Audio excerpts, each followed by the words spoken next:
성령 수양의 가운데에서 성령을 보다 깊이 이해하고 있는 시간을 가지게 되어 기쁩니다. 이번 사과에서는 성령 충만과 성령 은사를 받는 법에 대해서 같이 나누려고 합니다. 한글로 성령 충만이라고 번역되어진 표현이 성경에 보면은 대략 한 15번 정도 나오는데요. 하지만 정확하게 이야기하면 원어로는 한 개의 단어가 아니라 두 가지 단어가 사용되어지고 있습니다. 하나는 자동사 형태로 되어 있고요. 하나는 타동사 형태로 되어 있습니다. 영어로 비슷한 단어를 찾으면 full과 fill의 차이라고 할 수 있겠습니다. 그러니까 full, 그러니까 자동사 형태는요, 마치 나무 안에 수액이 풍부한 것처럼 성령께서 우리의 내면과 우리의 성품에 가득 채워진 상태를 나타내는 성령 충만이라는 단어도 있고요. 또 한 가지는 feel, 그러니까 타동사 형태로 돼 있어서요. 마치 돛담배에 바람이 강풍이 불어서 이렇게 외부에서 강풍이 불어서 돛이 팽팽해진 것처럼 외부에서 성령의 능력이 우리에게 강하게 임하게 되는 것을 나타낼 때도 성령 충만이라고 이야기하고 있습니다. 원어로는 이 내면적인 수액이 내면에 가득 채워지듯이 우리 안에 성령이 가득해서 우리의 성품이 정말 예수님 닮게 하는 성령 충만을 원어로는 플레레스라고 하고요. 그 다음에 아까 외부에서 강풍이 돛에 팍 임하는 것처럼 이렇게 임하는 성령의 능력의 충만은 플레도라는 단어를 쓰고 있습니다. 성경에 총 15번 정도 성령 충만이 번역되었는데 그 중에 플레레스를 사용하고 있는 경우는 한 4번 정도, 그리고 플레도를 사용하고 있는 경우, 그러니까 능력적인 성령 충만은 11번 정도 나오고 있습니다. 그래서 이 두 가지를 좀 구분하기 위해서 전자를 인격적인 성령 충만이라고 하고 후자를 능력적인 성령 충만이라고 이렇게 좀 편의상 구분해서 사용하도록 하겠습니다. 먼저는 인격적인 성령 충만에 대해서 보도록 하겠습니다. 인격적인 성령 충만의 목적은 우리를 성화시키고 성화시키는 것을 이렇게 이제 주된 목적으로 합니다. 주님 닮게 하고 성화시키는 것을요. 자, 우리가 예수 그리스도를 믿을 때 예수님께서 우리에게 성령님을 보내주셨습니다. 참으로 예수를 믿는 모든 사람에게는 성령님께서 내면에 임재해 계십니다. 이렇게 외적으로가 아니라 내면에 이미 마치 나무 안에 어떤 나무든지 수액이 없는 나무는 없잖아요. 살아있는 모든 나무는 수액이 있잖아요. 마찬가지로 참된 믿음을 가진 신자에게는 모두에게 성령이 내면에 들어와 계십니다. 그런데 이 내면적인 인격적인 이 성령 충만, 이 성령의 임재는 실상 너무 놀라운 것입니다. 구약 성도 중에 누구도 경험해보지 못한 기적적인 은혜가 바로 이 우리 내면에 성령께서 임재해 계시는 것입니다. 사실 하나님께서 인간을 만들 때에 생기를 불어넣어서 생명이 되게 하셨다라고 기록하고 있는데요. 이 생기, 하나님의 성품을 우리에게 하고 불어넣으시자 우리가 살아있는 영이 되었다, 리빙 소울이 되었다 이렇게 번역을 하고 있는데, 사실 우리를 가르치는 생명이라는 단어와 또 짐승들을 만드시고 생물이 되게 하셨다라고 할 때 이 생물은 사실 영어로 보면 같은 리빙 소울이고요. 원어로 보아도 네펫이라는 같은 단어를 쓰고 있습니다. 여러분, 짐승에게는 혼이 있습니까? 예, 혼이 있습니다. 지정의가 혼이거든요. 사람도 혼이 있고 짐승도 혼이 있습니다. 그런데 차이는 사람은 하나님의 성품을 넣어서 만들어서 하나님을 아는 지, 하나님을 느끼는 정, 하나님을 섬기고자 하는 의지를 가진 의를 가졌다는 점에서 동물과 다르지, 사실 동물과 똑같이 지정의를 가진 그러니까 존재로 네페시로 지음받았다는 점에서는 똑같습니다. 무슨 말을 하냐고 하면 하나님이 처음 지으실 때 인간은 영을 가진 존재가 아니라는 것입니다. 성령이 임한 존재가 아니라는 것입니다. 단지 영적인 기능, 다시 말하면 하나님을 알고 느끼고 섬기고자 하는 의지, 이 영적인 기능을 가진 혼이었지 영은 아니었다는 것입니다. 그런데 여러분, 구약에도 가끔씩 성령이 임하는 경우가 있는데, 이런 경우는 성령의 능력이 외적으로 임하는 것을 이야기하고요. 또 임했다 하더라도 잠시 있다가 떠나가셨단 말입니다. 그런데 신약 시대에 예수님께서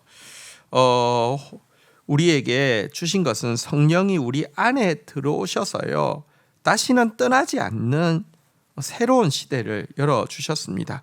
이것이 신약 성도만이 누리고 있는 특별한 은총입니다. 이제 우리 안에는요, 하나님의 영이 들어와 계십니다. 이제 단지 예수님을 믿을 때 과거 하나님을 알고 사랑하고 섬기려고 했던 지정의가 망가졌다가 회복되는 정도로 끝난 게 아니라 이제는 우리에게 하나님의 성령이 들어와 계신다는 것입니다. 요한복음 20장 21절 22절입니다. 예수께서 또 이르시되 너희에게 평강이 있을지어다. 아버지께서 나를 보내신 것 같이 나도 너희를 보내노라. 이 말씀을 하시고 그들을 향하사 숨을 내쉬며 이르시되 성령을 받으라. 자, 보십시오.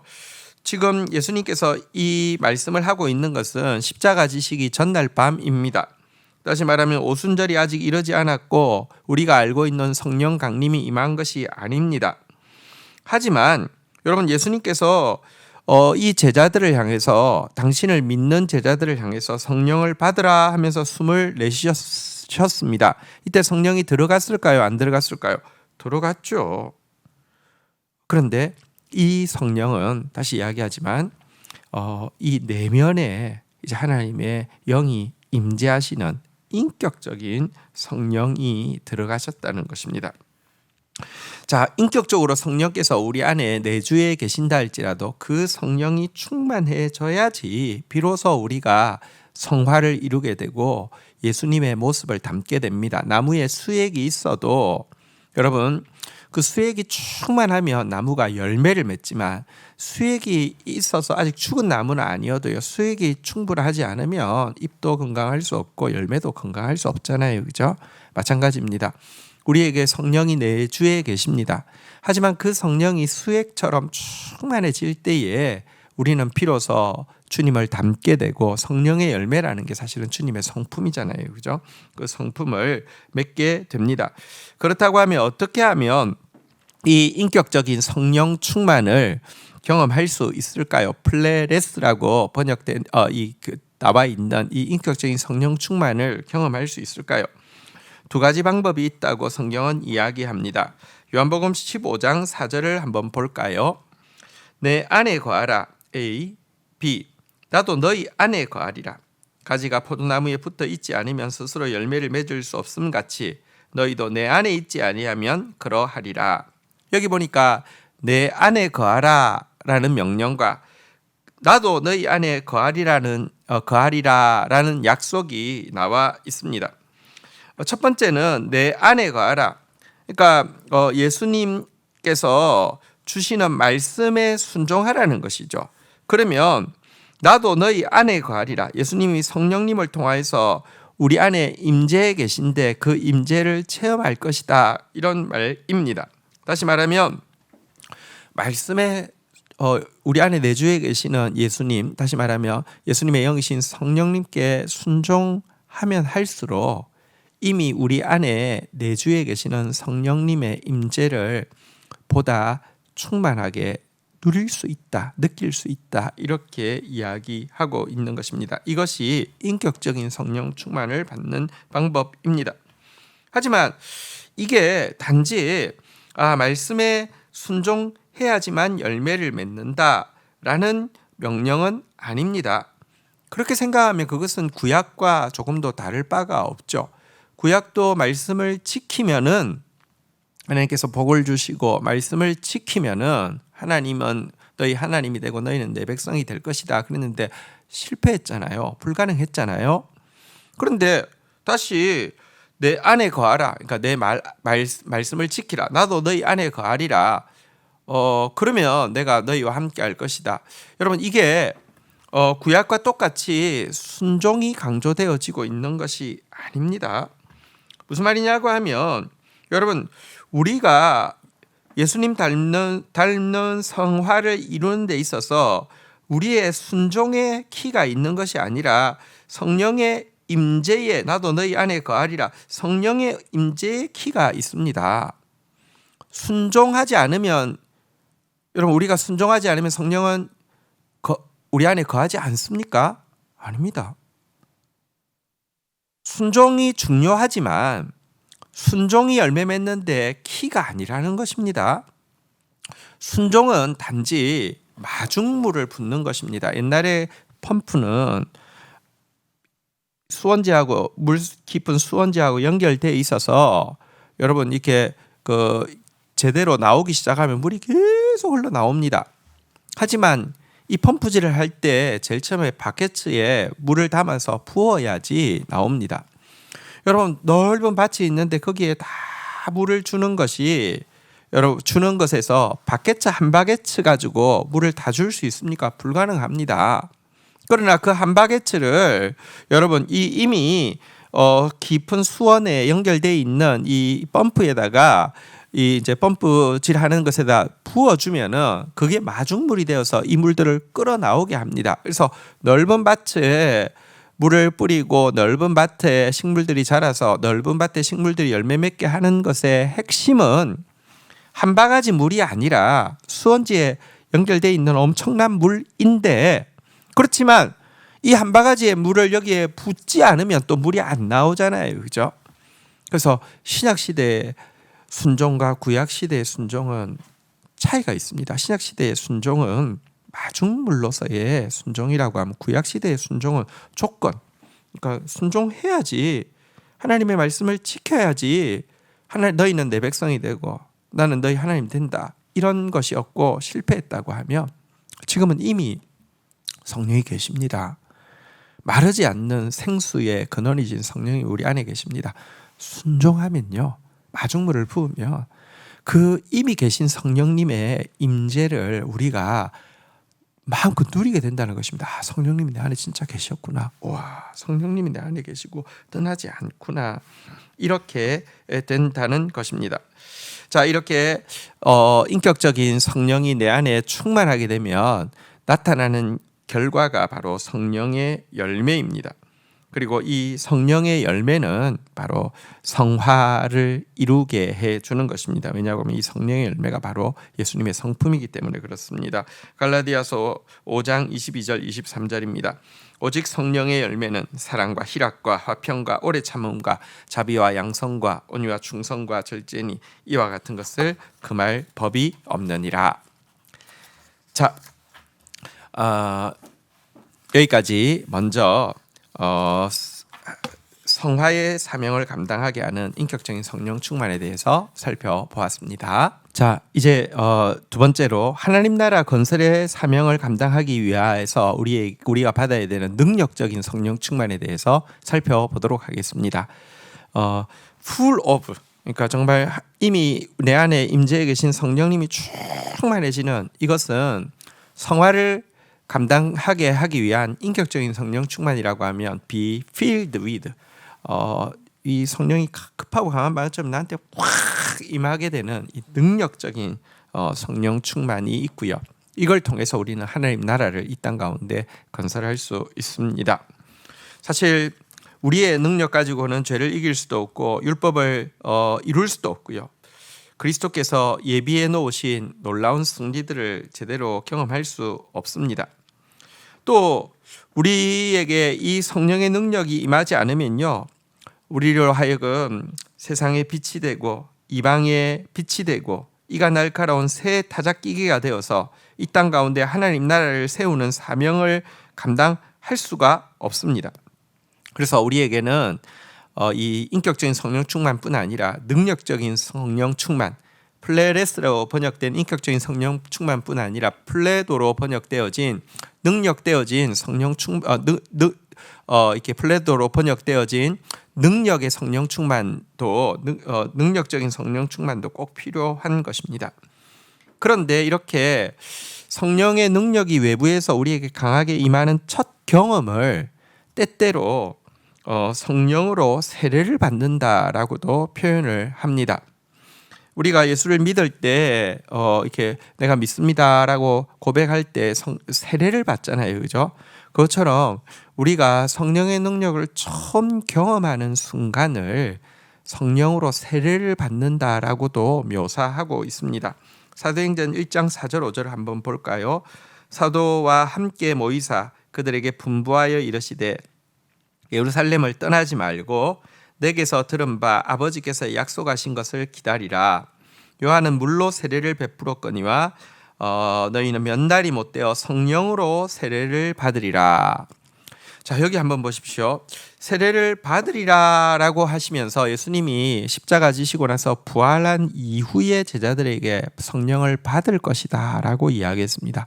그러나 우리 아까 1번에서도 보았지만 십자가 지시기 전날 밤 예수님께서 제자들에게 호흡을 불어 넣으시면서 성령을 받으라 그랬습니다.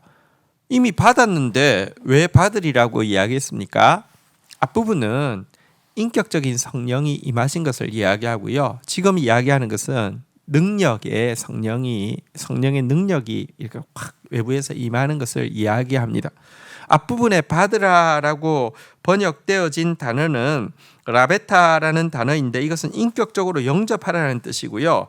여기서 받으리라고 번역되어진 단어는 페르메노라는 단어인데요. 이것은 외부에서 능력이 팍 임하는 것을 이렇게 가르치는 단어입니다. 그래서 좀 성격이 다릅니다. 그리고 어쨌든 그렇게 처음 성령의 능력이 임하는 순간을 여기 한글 성경에서는 성령으로 세례를 받는다라고 표현하기 때문에 이것을 줄여서 성령으로 세례를 받는다, 성령 세례라고도 이야기합니다.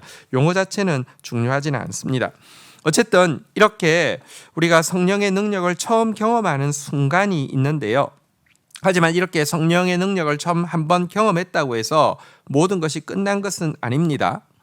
성령의 능력은 성령의 임재는 떠나지 않는 것이지만 성령의 능력은 어떤 때는 임해 계시기도 하고 어떤 때는 또 떠나기도 합니다. 그래서 우리에게는 성령 충만이 필요합니다. 항상 성령의 능력이 우리를 확 쥐고 있는 상태가 되는 것을 이야기합니다. 새로운 문제를 대할 때마다 성령의 능력이 필요합니다. 새로운 영혼을 섬길 때마다 성령의 능력이 필요합니다. 새로운 하루를 시작할 때마다 성령의 능력이 필요합니다. 이때마다 새롭게 성령의 능력이 임하는 이것을 능력적인 성령 충만이다라고 이야기를 하는 것입니다. 그리고 이렇게 능력적인 성령 충만이 우리에게 임하게 되면 나타나는 한 표적이 성령의 은사입니다. 인격적인 성령 충만은 성령의 열매를 맺게 하고 능력적인 성령 충만은 성령의 은사를 나타나게 하는데요. 성령의 은사란 무엇이냐고 하면 우리가 하나님 나라를 이 땅 가운데 세우는데 수종될 수 있도록 능력을 주시는 것을 이야기합니다. 그러니까 우리가 태어나면서 가지고 있는 재능은 정확한 의미에서 은사는 아닙니다. 후천적으로 성령의 세례와 능력적인 성령 충만을 통하여서 나타나는 능력을 은사라고 합니다. 물론 어떤 경우는 선천적인 재능이 성령 세례와 성령 충만을 통하여서 정말 이제 은사로 승화되어지는 경우도 있습니다. 예를 들면 피아노를 잘 치는 것은 은사가 아니라 재능입니다. 근데 어떤 사람은요, 피아노를 칠 때 마치 다윗이 수금을 탈 때 악령이 사울에게서 떠나간 것처럼 피아노를 치는데 하나님의 영이 역사한단 말입니다. 이것은요, 재능이 은사로 승화되어진 경우를 이야기합니다. 자, 하지만 이 은사에 대해서 우리가 먼저 알아야 될 것이 있는데요. 은사란 자기를 과시하거나 자기의 유익을 위해서 주신 것이 아니라 그리스도와 그의 교회를 섬기고 이 땅 가운데 하나님 나라를 세우도록 하기 위해서 우리에게 맡겨주신 도구라는 사실을 꼭 알아야 됩니다. 은사 받아놓고 자기 과시와 자기 유익을 위해서 사용한다고 하면, 하나님께서 예를 들어 군대에다가 보급품을 줬는데 그 군인 간부가 그걸 자기 개인적으로 사용한다고 하면 그거는 횡령이잖아요, 그죠? 근데 중재잖아요. 마찬가지입니다. 여러분, 하나님의 군대인 우리에게 하나님께서 은사를 주신 것은 영적 전쟁하고 하나님 나라 위해서 쓰라고 한 것인데, 내가 개인적으로 착복한다고 하면 그것은 횡령이 되는 것입니다. 꼭 알아야 합니다. 고린도전서 12장 7절에는 왜 성령의 은사를 주시느냐 이렇게 이야기합니다. 각 사람에게 성령을 나타내심은, 그러니까 성령의 은사를 주시는 것은, 왜냐하고 하면 성령의 능력이 임했다는 표시가, 이 표시 나타내는 것이 은사잖아요, 그죠? 유익하게 하려 하심이라 했는데, 여기서 정확한 번역은요, 공동 번역에 보면 성령께서 각 사람에게 각각 다른 은총의 선물을 주시는데 그것은 공동 이익을 위한 것입니다라고 하면서, 유익의 나 개인의 유익뿐 아니라 이 공동의 유익을 위한 것이다, 하나님의 나라를 위한 것이다, 분명히 이렇게 이야기를 하고 있습니다. 은사 받은 사람은 자기를 위해서 써도 안 되고요. 또 은사 받은 사람은 그것 가지고 청지기 의식을 가지고 잘 활용해야 되고요. 그것 가지고 하나님께 영광 돌릴 수 있도록 최선을 다해야 합니다. 베드로전서 4장 10절 11절에 보면 이렇게 이야기합니다. 각각 은사를 받은 대로 하나님의 여러 가지 은혜를 맡은 선한 청지기 같이 서로 봉사하라. 만일 누가 말하려면 하나님의 말씀을 하는 것 같이 하고, 누가 봉사하려면 하나님이 공급하시는 힘으로 하는 것 같이 하라. 이는 범사의 예수 그리스도로 말미암아 하나님이 영광을 받으시게 하려 함이니 그에게 영광과 권능이 세세 무궁토록 있느니라. 아멘. 은사는 하나님 맡겨주신 것이지 내 거 아닙니다. 그래서 은사를 가지고 여러분, 사람들이 내가 은사를 바르게 쓸 때, 와, 저 사람에게 은사를 맡기신 그 주인은 참 너무 귀한 분이야 라고 하면서 주인에게 영광이 돌아가야 하는데요, 그게 선한 청직이죠. 근데 내가 은사 받아놓고 나서 그게 내 거인 것처럼 사용하고요. 그래서 사람들로 하여금, 와, 저 사람 대단해, 저 사람 진짜 대단해 하고 내가 영광을 취하면 그건 악한 청직이고 횡령하는 사람이고 사기꾼이 된다는 거 꼭 기억해야 합니다. 자, 특별히 이제 이 성령의 은사를 가지고 우리가 교회의 유익, 공동의 유익, 하나님의 영광을 나타내야 된다고 했는데, 진짜 교회의 유익, 공동의 유익, 하나님의 영광, 하나님 나라를 건설하는데 성령의 능력을 가지고 해야 될 가장 중요한 일이 무엇일까요? 사도행전 1장 8절은 이렇게 이야기합니다. 오직 성령이 너희에게 임하시면 너희가 권능을 받고 예루살렘과 온 유다와 사마리아와 땅 끝까지 이르는 내 증인이 되리라 하시니라. 예수님의 증인되는 것입니다. 사도행전 5장 32절에도요 이렇게 이야기합니다. 우리는 이 일의 증인이요, 하나님이 자기에게 순종하는 사람들에게 주신 성령도 그러하니라. 성령 받은 사람이, 성령의 능력 받은 사람이 해야 되는 가장 중요한 사명은 예수님의 증인되는 것입니다. 예수님의 복음을 증거하는 것입니다. 이 사실을 꼭 기억해야 합니다. 자, 이제 능력적인 성령 충만을 받으면 은사가 나타난다고 했는데요. 그 은사 중에서 특별히 받았을 때 겉으로 제일 먼저 드러나서 자신도 알고 남도 알 수 있는 가장 두드러진 은사 두 가지, 방언의 은사와 예언의 은사에 대해서 살펴보도록 하겠습니다. 이 내용은 이 교재 내용에 있는 내용을 중심으로 하기 때문에 좀 간단하게 설명하고 나아가겠지만, 우리 교회에서 성령과 방언이라는 영상과 성령과 예언이라는 영상이 있습니다. 그 영상을 좀 더 깊이 알기 원하면 참고하시면 충분히 이렇게 성령과 방언, 성령과 예언에 대해서 깊이 이해하실 수 있을 것입니다. 자, 먼저 이 방언과 예언이 임하는 모습을 한번 볼까요? 사도행전 19장 6절, 바울이 그들에게 안수하며 성령이 그들에게 임하심으로 방언도 하고 예언도 하니. 여러분 안수할 때 방언과 예언이 이렇게 임한 모습을 기록을 하고 있습니다. 사실 실질적으로 은사가 임했을 때 제일 금방 드러나는 것은 방언과 예언이 많습니다. 나머지 은사들은 눈에 띄지 않는 은사들도 있겠죠. 뭐 섬기는 은사 이런 것들이 어떻게 금방 눈에 띄겠습니까? 이런 은사를 내가 섬기는 은사를 받았다.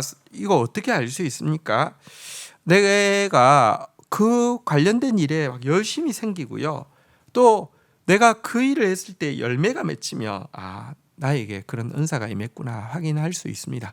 그래서 눈에 보이지 않는 은사는 확인하기 위해서 또 개발하기 위해서 제일 좋은 방법은 직분이 주어질 때, 사역이 주어질 때 믿음으로 감당해 보는 것입니다. 나에게 어떤 섬길 수 있는 기회가, 직분과 사역이 있을 때 내가 순종해서 감당을 하면 내가 진짜 그걸 얼마나 그것을 향한 열정이 있고 그것에 열매가 맺히고 그것에 은사가 있는지를 확인할 수 있기 때문에, 그래서 직분을 혹은 사역을 부탁받을 때 순종해 보는 것은 스스로 자기 은사를 점검하고 또 개발시키는 데 굉장히 유용한 길이라는 거 아셔야 되겠습니다. 자, 먼저 방언에 대해서 살펴보도록 하겠습니다. 방언의 은사는 논란이 참 많은 은사입니다. 왜냐고 하면 일부에서는 방언의 은사를 너무 강조하고 또 방언의 은사는 모두 받아야 된다고 이야기하고, 심지어 방언의 은사를 받지 않으면 성령이 없는 것이다라고까지 이야기하면서 지나치게 강조했기 때문에 혼란이 많이 있습니다. 하지만 바울은 다 방언 말하는 자겠느냐라고 하면서 방언은 은사 중에 하나이지, 그래서 있을 수도 있는 은사고 없을 수도 있는 은사이지 모두 받아야 하고 이 성령 받은 증거가 방언이다, 이렇게 이야기하지 않고 있다는 것입니다. 고린도전서 12장 30절입니다. 다 병 고치는 은사를 가진 자겠느냐? 다 방언 말하는 자겠느냐? 다 통역하는 자겠느냐? 하나님께서 몸의 유익을 위해서 어떤 사람에게는 이런 은사를 주시고 어떤 사람에게 저런 은사를 주시는데 방언도 마찬가지다, 이렇게 이야기하고 있습니다. 교회사에서 보면 조지 뮬러 같은 기도의 사람, 요한 웨슬레 같은 부흥의 사람도 여러분 방언의 은사를 받지 않은 것으로 기록되어져 있습니다. 하지만 사실 다시 이야기하지만 방언 은사는 가장 많은 사람이 경험하고 있는 것이고요. 방언의 은사를 제가 이제 세 가지 정도로 설명을 합니다. 우선은 이렇게 전환 은사, 이성의 세계에서 영성의 세계로 넘어가는 은사이고요. 그 다음에 이제 기초 은사. 그러니까 내가 이 방언을 통해서 내가 이렇게 하나님 앞에서 튼튼하게 세워져야지만 나중에 교회를 세우는데, 하나님 나라를 세우는데 일을 할 수 있기 때문에 이제 이 기초가 되는 은사다, 이렇게 이야기를 할 수 있습니다. 그래서 이것은 사실은 굉장히 유익한 은사입니다. 그래서 이 은사는 우리가 대다수가 체험하는데 다만 소수의 조지 뮬러나 요한 웨슬레처럼 없을 것이라고 생각할 필요는 없습니다. 자, 그러나 어쨌든 이 방언이 왜 많은 사람들이 보편적으로 임하는지 그 이유도 알아야 되는데요. 그 이유는 성령의 가장 중요한 사역이 교통이고요. 범죄하고 나서 나타나는 현상은요, 교통이 사라지는 것이죠. 소통이 안 되는 것이죠. 네.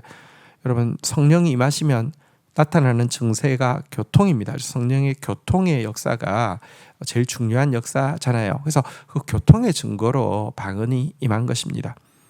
바벨탑을 쌓을 때 이 교통이 막혔다고 하며 성령이 임하실 때 교통이 뚫린 것을 상징적으로 나타내기 때문에 방언의 은사가 제일 많은 사람들에게 임합니다. 그래서 할 수만 있으면 바울도 다 방언하기를 원하노라라고도 또 권면하고 있는 것도 기억하시고 방언의 은사를 체험하게 되기를 축복합니다. 고린도전서 14장 18절, 내가 너희 모든 사람보다 방언을 더 말함으로 하나님께 감사하노라. 이 방언의 은사를 사모하고 방언의 은사를 또 이제 경험하게 되기를 주의 이름으로 축복합니다. 그렇다고 하면 방언이 무엇인가? 자, 방언의 기도의 내용은 크게 두 가지입니다. 첫 번째는 성령께서 우리를 대신해서 기도해 주시는 내용입니다. 우리가 무엇을 어떻게 기도해야 될지 도무지 알지 못할 때 모든 것을 아시는 성령님께서 친히 말할 수 없는 탄식으로 중보하는 내용이 방언의 주된 내용입니다. 로마서 8장 26절 이와 같이 성령도 우리의 연약함을 도우시나니 우리는 마땅히 기도할 바를 알지 못하나 오직 성령이 말할 수 없는 탄식으로 우리를 위하여 친히 간구하시느니라. 그래서 방언이 여러분 나에게 덕을 세우는 것입니다. 무슨 뜻인지는 모르지만 그것이 진짜 성령께서 나를 위해서 내가 할 기도를 대신해 주시는 것이기 때문에 나에게 유익이 되고 내가 영적으로 든든히 세워지게 된다는 것입니다. 방언 기도의 두 번째 내용은 영어로 비밀을 선포하는 것입니다. 고린도전서 14장 2절 방언을 말하는 자는 사람에게 하지 아니하고 하나님께 하나니 이는 알아들을 자가 없고 영어로 비밀을 말함이라. 근데 영어로 비밀을 말한다고 할 때 이 비밀이란 뭐 이상한 것이 아닙니다. 어디 부동산이 오르고 이번에는 어디에다가 원서를 넣으면 미달이 되어서 그냥 합격하고 이런 거를 말하는 게 아니라 성경에서 비밀이라고 할 때에는요, 깊은 하나님의 진리를 이야기하거나 하나님과의 은밀한 이렇게 친밀한 사귐을 이야기할 때 비밀이라고 이야기하고 있습니다. 마태복음 13장 11절에 보면 대답하여 이르시되 천국의 비밀을 아는 것이 너희에게는 허락되었으나 그들에게는 아니 되었나니 이렇게 이야기하면서 하나님의 깊은 진리를 비밀이라고 이야기하고 있는 것을 알게 됩니다. 여러분 또 이렇게 이 비밀이란 여러분 이 정말 친밀한 관계에서는 비밀을 공유하잖아요, 그죠? 그러니까 비밀을 얼마만큼 공유하느냐가 친밀에 대한 이렇게 이 친밀함의 척도가 되잖아요. 비밀을 말한다는 것은 하나님께서 우리와 친밀하게, 그러니까 그래서 방언의 내용은 잘 모르지만 하나님이 우리에 대해서 아주 친밀함을 나타내는 그런 내용이라는 것입니다. 자, 또 이 방언이 보면 과거 오순절에 임했던 방언은 분명히 사람의 말이었죠. 그러니까 난곳 방언으로 최소한 16개국 이상에서 온 사람들이 자기 나라, 자기가 지금 사용하고 있는 말로 제자들이 복음을 전하는 것을 듣게 되었잖아요. 사람의 말이고요. 하지만 지금 대부분의 반응은 천사의 말과 같이 이렇게 알아들을 수 있는 말은 아닙니다. 그런데 어쨌든 이 방언이 이 두 가지의 모습으로 사람의 말과 천사의 말로 또 사람의 방언으로 이렇게 나올 수 있는데요. 지금은 대부분은 영으로 이렇게 하나님 앞에 탄원하거나 영으로 하나님의 깊은 진리를 선언하거나 하나님과 깊은 사귐을 이야기하는 그런 내용으로 되어 있다는 것입니다. 자, 방언 기도를 어떻게 활용해야 되는지 말씀드리겠습니다. 이성적인 사람은 방언 기도를 방언을 받아도 잘 사용하지 않습니다. 왜냐하면 이해가 잘 안 되기 때문에 그렇습니다. 하지만 이게 이제 전환 은사라고 했는데요. 이것은 이성에게서 영성으로 발돋움하고 이렇게 영의 실제를 경험하는 데 굉장히 도움되는 은사가 바로 방언의 은사죠.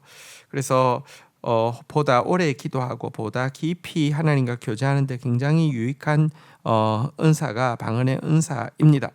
그래서 여러분 이성적인 사람은 방언을 더더욱 받고 방언으로 기도하는 것을 더더욱 해야 합니다. 하지만 또 방언으로만 기도하는 것을 좋아하는 사람은 또 그래서는 안 됩니다. 영은 지금 기도하고 있지만 자기 지성은 전혀 열매를 맺지 못하고 있는 상태에 있기 때문에 그렇습니다.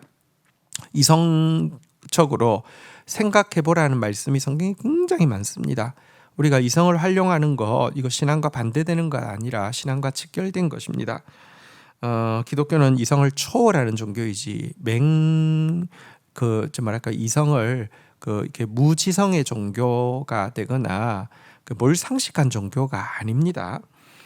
그래서 바울은 이렇게 권면하고 있습니다. 고린도전서 14장 14절에서 15절에 보면 내가 만일 방언으로 기도하면 나의 영이 기도하거니와 내가 나의 마음은 열매 맺지 못하리라. 그러면 어떻게 할까? 내가 영으로 기도하고 또 마음으로 기도하며 내가 영으로 찬송하고 마음으로 찬송하리라. 여기 마음이라는 단어는 원어의 뜻은 지성을 가르칩니다. 그러니까 방언 기도하십시오. 그러나 방언 기도만 하지 마시고 내 이성을 가지고 하나님 앞에 내가 생각하고 느끼는 바를 가지고 또 기도하십시오. 근데 또 이 이성만 가지고 기도하지 마십시오. 또 방언으로 기도하십시오. 이것을 같이 해야지 이 능력이 제대로 나타난다. 이렇게 이야기를 하고 있습니다. 자, 그러나 또 이 방언 기도를 개인이 하나님 앞에 나아갈 때는 사용하시지만 공동체 앞에서 사용하는 것은 적절하지 않다. 이렇게 이야기하고 있습니다.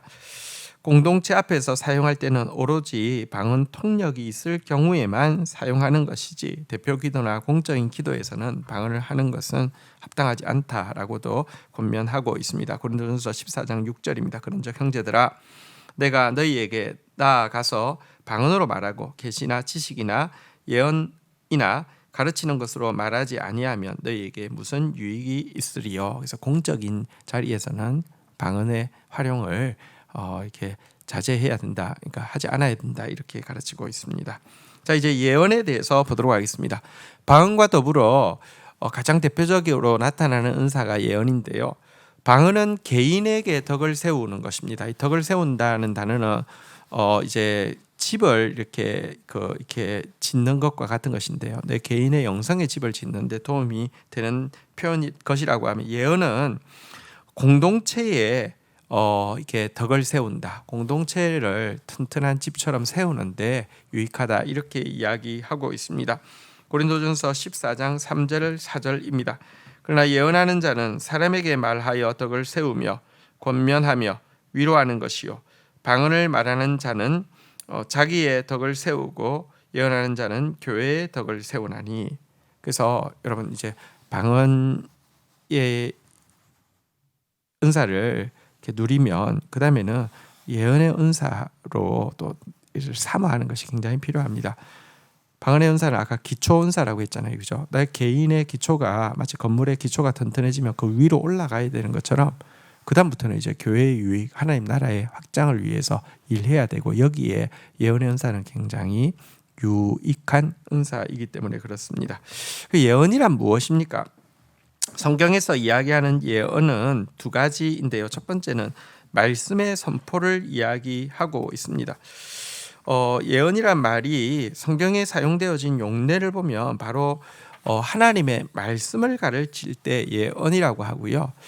이 말씀을 선포할 때 성령께서 우리가 선포하는 말씀을 통하여서 설교를 통하여서 전하는 사람에게나 받는 사람에게 그것이 예언이 되어지게 하는 경우에 가장 많이 이 이제 예언이라는 단어를 쓰고 있습니다. 베드로후서 1장 20절에 보면 성경 전체를 예언이라고 이야기하죠. 먼저 할 것은 성경의 모든 예언은 사소로이 풀 것이 아니니 이렇게 이야기하고 있습니다. 그리고 이 말씀을 목회자가 정말 하나님께서 성도들에게 지금 하시고자 하시는 말씀을 대언하려는 깨끗한 마음과 또 신뢰하는 마음으로 이렇게 하나님 앞에 서고 또 성도들이 하나님께서 나에게 주시는 말씀을 받기를 사모하는 마음으로 기도하고 있으면 설교 시간이 말씀의 선포가 곧 각자와 공동체를 향한 예언이 되게 하신다. 이것이 성경에서 이야기하는 예언의 가장 중요한 용례입니다. 그리고 이렇게 예언을 받는 것이 가장 안전하고 건강하기도 합니다. 어떤 개인을 통하여서 자꾸 예언을 받게 되면요, 그때부터는 생각하지 않게 되고 그때부터는 사실은 조금만 문제만 있어도 자꾸 사람에게 쪼로로 가서 물어봅니다. 이것은 무당 의지하는 것과 조금 더 다르지 않습니다. 그래서 성경에는 구약 성경에 보면 신접한 자 축이라고 되어 있는데요. 위험성이 있습니다. 그렇기 때문에 성경에서 이야기하는 예언의 첫 번째는 말씀의 선포가 예언이다. 이 사실을 분명히 알아야 됩니다. 자, 그러나 둘째로 성경에도 보면요, 현존하는 은사로서 교회의 덕을 세우기 위해서 예언의 은사가 있다라고 또 분명히 이야기합니다. 고린도전서 14장 1절에 보면 사랑을 추구하며 신령한 것들을 사모하되 특별히 예언을 하려고 하라라고 하면서 이 예언을 사모하라라고 되어 있습니다. 이 예언은요, 사람들에게 되게 유익을 끼칩니다. 그들에게 하나님께서 그들을 향해서 주시는 위로와 권면에 굉장히 유익이 되어집니다. 그래서 특별히 영혼을 섬기는 사람들은 하나님께서 예언의 은사를 주셔서 성도들을 권면하고 위로하고 성도들을 향한 하나님의 마음을 잘 나눌 수 있기를 사모해야 합니다. 이 때문에 예언의 은사는 대부분 영혼을 많이 사랑하고 영혼을 섬기는 사람들에게 하나님께서 주십니다. 중보기도를 많이 하는 사람이 예언의 은사를 받지 영혼에게 관심이 없는 사람이 예언의 은사를 받는다, 그런 경우는 거의 없고요. 있어도 그런 사람은 마치 자기의 영혼을 사랑하는 마음이 없는데 예언의 은사가 있다는 자기 이익을 위해서 쓸 확률도 되게 높아지고, 또 그것은 어떤 의미에서는 뭐랄까요, 무당이 신접하는 거하고 별반 다르지 않을 수도 있습니다. 자, 그런데 이 두 번째 예언의 은사는요, 사용할 때 또 그 예언을 받을 때 꼭 기억해야 될 것이 있습니다. 그래서 부분적인 것이고 틀릴 수도 있는 것이라는 점을 아는 것입니다. 그래서 반드시 분별해야 된다는 것입니다. 성경은 이렇게 이야기합니다. 고린도전서 14장 29절에 보면 예언하는 자는 둘이나 셋이나 말하고 다른 이들은 분별할 것이요 라고 분명히 이야기하고 있습니다. 그래서 예언은 분별해야 합니다. 다 그냥 받으면 안 됩니다. 이것이 정말 그러한가 분별해야 되는데요. 분별에 몇 가지 기준이 있습니다. 이건 분명히 잘못된 예언이야 알 수 있는 것이 있습니다. 첫 번째는 성도에게 덕을 세우지 않는 예언, 다시 말하면 판단하고 정죄하고 너 무슨 일 했지, 너 옛날에 무슨 죄 지었지, 지적하고 고발하고 정죄하고 올가매는 거, 이것은 예언의 은사가 아닙니다. 하나님 그거 보여주시지 않습니다. 두 번째, 교회의 권위와 질서를 허무는 예언, 이거 하나님 주시는 바른 예언이 아닙니다. 이것은 무시해야 되고요. 이것은 책망해야 되는 예언입니다. 세 번째는요, 예언 사역자의 삶에서 열매가 없는 예언이 있습니다. 그 사람이 거짓되면, 거짓 선지자면 그 사람이 하는 예언도 거짓 예언입니다. 근데 그가 말은 뭐 번드르하게 한다 할지라도 그의 삶에서 진짜 하나님이 원하시는 모습이 아니라 반대되는 모습만 있다고 하면 그 예언은 무시해야 되고 근처에도 갈 필요가 없습니다. 가서도 안 됩니다. 마지막으로 두려움과 탐심으로 지배하고 조정하려고 하는 예언자들은 절대로 같이 해서는 안 됩니다. 예언을 해주는 대가로 돈을 이렇게 요구를 하거나 자기 예언을 안 따르면 막 화가 임할 것처럼 막 이야기하면서 두려움과 탐심을 가지고 예언 받는 사람을 통제하고 조정하려고 하는 것, 이것은 대표적으로 거짓된 예언의 중요한 내용이라고 할 수 있습니다. 자, 지금까지 우리가 성령의 은사 중에서 방언과 예언을 살펴보았습니다. 성령의 나머지 은사들, 내가 어떤 은사를 받았는지 또 점검하고 또 그것을 어떻게 활용할 수 있을지에 대해서는요, 사실 저희 스파크 양육에 은사 점검 및 사역 배치 세미나라는 또 세미나가 있습니다. 우리 이 그 세미나 내용에 보면 이제 이 책자 이름으로는 교회 섬김 세미나라고 되어 있는데요. 여기에 보면 은사를 점검하고 확인하는 그런 내용들이 있습니다. 이것을 가지고 또 점검하고 확인하는 시간을 또 가지는 것도 추천드립니다. 감사합니다. 자, 이제 은사를 구하는 자세에 대해서 나누려고 합니다. 어떤 자세로 구해야 할지 은사가 임할까요? 세 가지를 이야기하겠습니다. 그것은 우리가 잘 아는 믿음, 소망, 사랑입니다. 첫 번째, 믿음으로 구해야 합니다. 믿음으로 하나님의 은사를 구해야 합니다. 성경은 구하는 이마다 받을 것이다 라고 확언하고 있습니다. 하나님은 우리가 겨우 받은 구원을 유지하고 건건히 안 끊어지고 살다가 천국 오기를 원치 않습니다.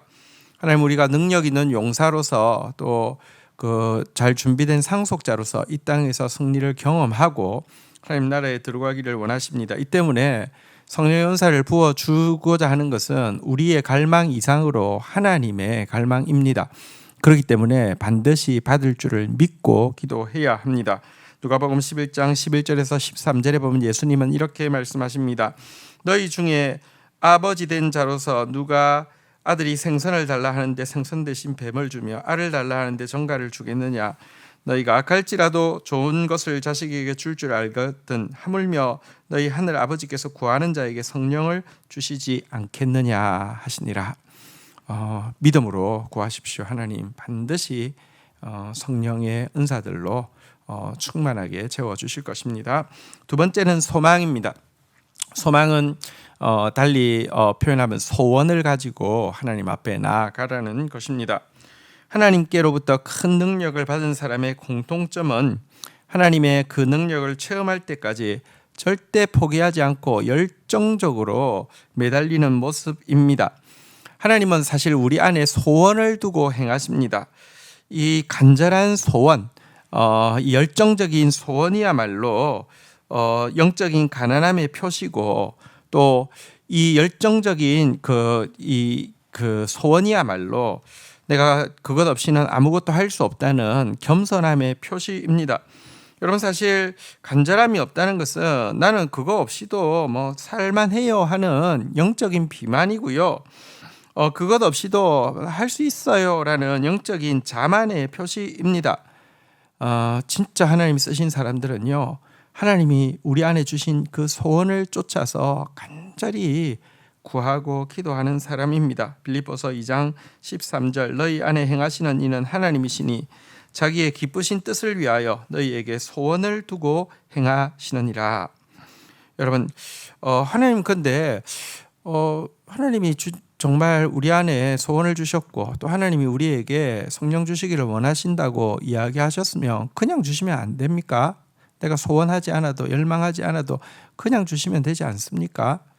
그런데요, 여러분, 사실 하나님의 법칙이 무엇이냐고 하면 우리가 기도할 때 주시고 우리가 간절히 기도할 때 주신다는 것이 영적인 법칙입니다. 왜 그렇습니까? 여러분, 사실 하나님께서 우리에게 기도하지 않아도 주실 수 있습니다.